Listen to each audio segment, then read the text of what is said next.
আজকে আমরা ডিটারমিনেন্টস বা নির্ণায়কের প্রথম ক্লাসটা শুরু করছি। তো ডিটারমিনেন্টস এটা ম্যাট্রিক্সের কনসেপ্ট থেকে স্টার্টিংটা হবে। ম্যাট্রিক্স যেমন কোনো ম্যাট্রিক্সের আমরা ভ্যালু বের করতে পারতাম না, ডিটারমিনেন্টসের ভ্যালুটা বার করতে পারবো। তো কিভাবে বার করতে পারবো, এখানে উল্লেখযোগ্য একটা কথা যে একমাত্র বর্গ ম্যাট্রিক্সের ক্ষেত্রেই আমরা ডিটারমিনেন্টের মানগুলো বার করতে পারবো। একমাত্র বর্গ ম্যাট্রিক্সের ক্ষেত্রেই আমরা ডিটারমিনেন্ট বার করতে পারবো। যেমন একটা ম্যাট্রিক্স যদি a ইকুয়াল টু 2 3 5 4 হয়, তাহলে এই ম্যাট্রিক্সের ডিটারমিনেন্টের মান এভাবে আমরা লিখি মড এর মতো। এটা হচ্ছে 2 3 5 4, ডিটারমিনেন্টের চিহ্ন দুটো সোজা দাগ, এখানে কোনো ব্র্যাকেট নয়। এটা হবে 2 ইন্টু 4 এই গুণ মাইনাস এই গুণ minus 3 into 5, that is 8 minus 15 equals to minus 7. So minus 7 এই ডিটারমিনেন্টের মান।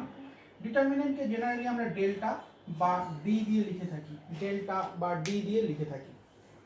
এখন যদি এটা 2/2 অর্ডারের ডিটারমিনেন্ট না হয়, আরো বড় অর্ডারের কোনো ডিটারমিনেন্ট হয়, সাপোজ 3/3 অর্ডারের কোনো ডিটারমিনেন্ট হয়, আমরা এরকম মান না নিয়ে সাধারণভাবে ডিটারমিনেন্টের কি করে মান বার করা যায় সেটা একটু চেষ্টা করি।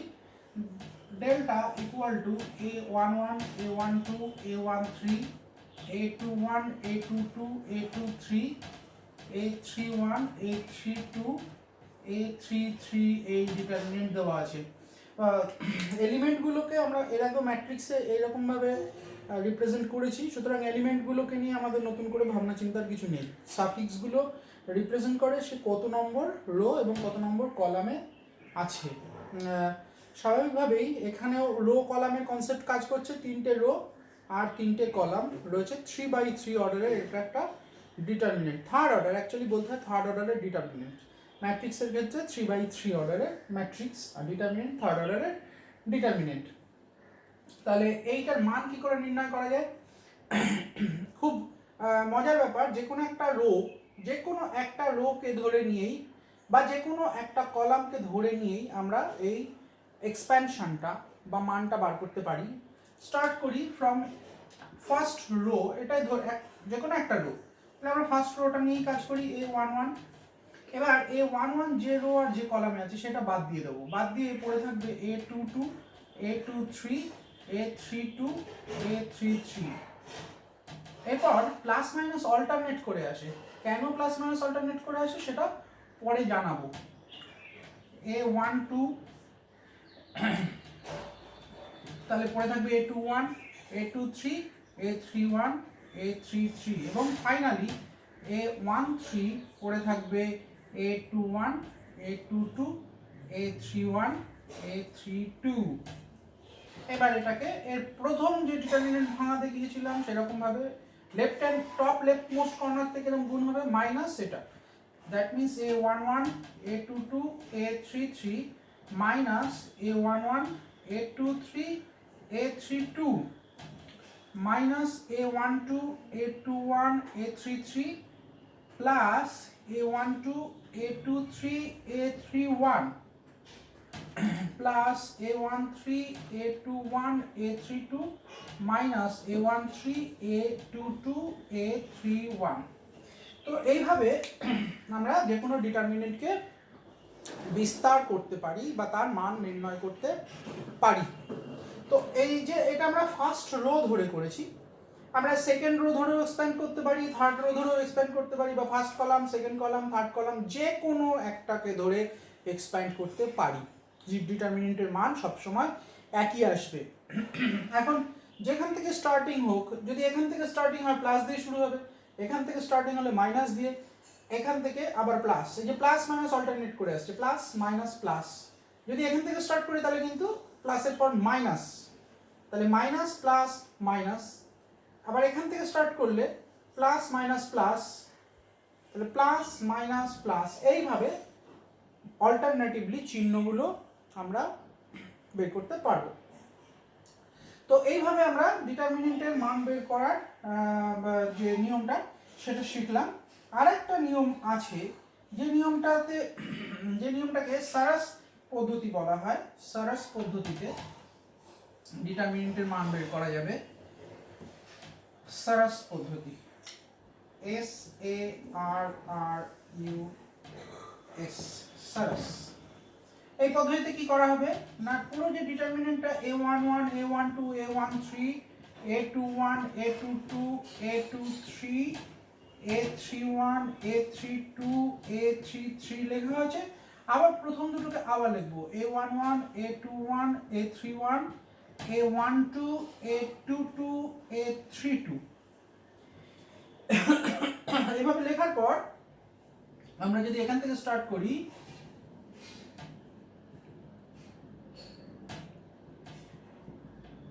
তাহলে এরা পরপর কি হচ্ছে A11 A22 A33 plus A12 A23 A31 plus A13 A21 A32 এলো।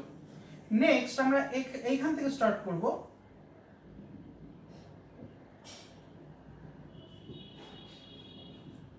এই গুণটা হবে মাইনাসের মধ্যে, অর্থাৎ A13 A22 A31 plus A11 A23 A32 plus A12 A21 A31। এইটাকে আমরা যদি এক্সপেন্ড করে দিই সেক্ষেত্রেও আমরা এই ডিটারমিনেন্টের একই মান পাবো। এগুলো ডিটারমিনেন্টের বিস্তার, এগুলো হচ্ছে ডিটারমিনেন্টের বিস্তার। ডিটারমিনেন্টের কিছু ধর্ম আছে যে ধর্মের সাহায্যে আমরা বিস্তার না করেও ডিটারমিনেন্টের মান নির্ণয় করতে পারি, সেটা আসছি আমরা পরবর্তীতে। তো ডিটারমিনেন্টের মান বের করার দুটি পদ্ধতি আমরা শিখলাম, একটা সারাসের নিয়মে, একটা ডিরেক্ট ডিটারমিনেন্টের মান বের করার নিয়মে। এরপরে আমরা দুটো জিনিস শিখে নিই, মাইনর আর কোফ্যাক্টর। মাইনর আর কোফ্যাক্টর, যেটা বাংলাতে মাইনর এবং সহ উৎপাদক বলা হয়, মাইনর এবং কোফ্যাক্টর। এই একটা ডিটারমিনেন্ট ডেল্টা, তো A11 এলিমেন্টের মাইনর, এটাকে ক্যাপিটাল A11 দিয়ে রিপ্রেজেন্ট করা, সরি এটা M11 দিয়ে রিপ্রেজেন্ট করি মাইনর।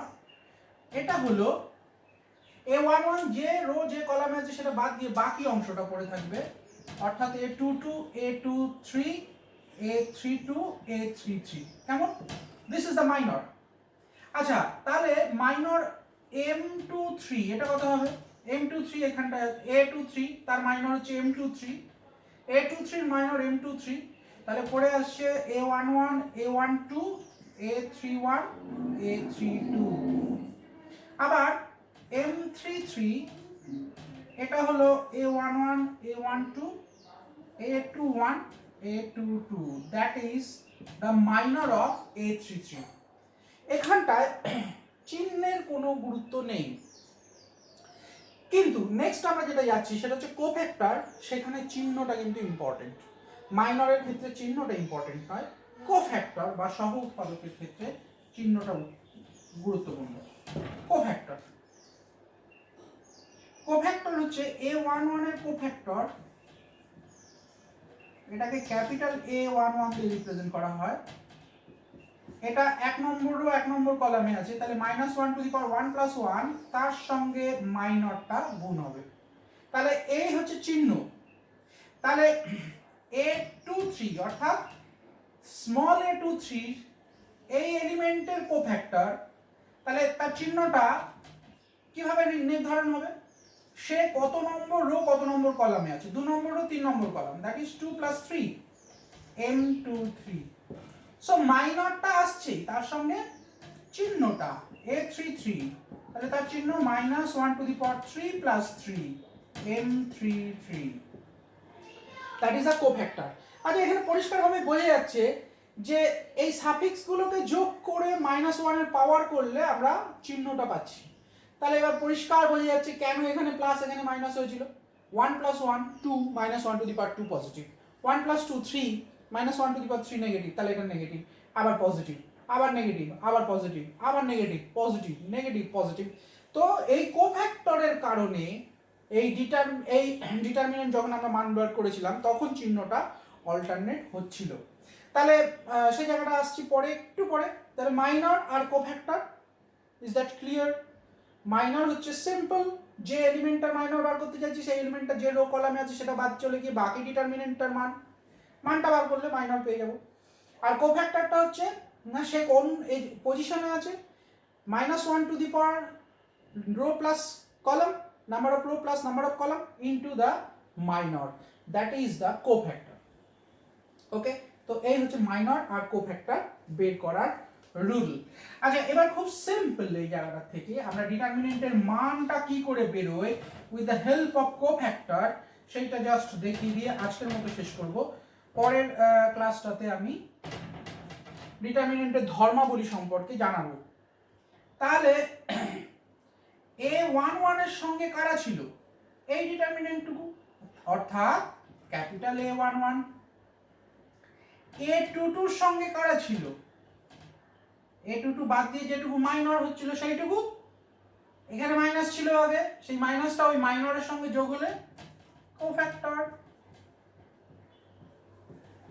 এই কোফ্যাক্টর হয়ে গেল ডিটারমিনেন্টের মান। তাহলে যে কোনো একটা রো বা যে কোনো একটা কলামের এলিমেন্টগুলোর সঙ্গে তার করেসপন্ডিং কোফ্যাক্টরগুলো গুণ করলে আমরা ডিটারমিনেন্টের মান সেম পাবো। এটাও সেম, এটাও পেতে পারি। বা ডিটারমিনেন্টের মান আমরা A21 capital A21, A22 capital A22, A23 capital A23, এইভাবেও ডিটারমিনেন্টের মান বার করতে পারি এবং এই মানগুলো সব সময় অভিন্ন হবে। তো আজকে এই পর্যন্তই। ডিটারমিনেন্টের মানগুলো নির্ণয় করার চেষ্টা করো। নেক্সট ক্লাসে আমরা এই ধর্মাবলী সম্পর্কে আলোচনা করব। Thank you.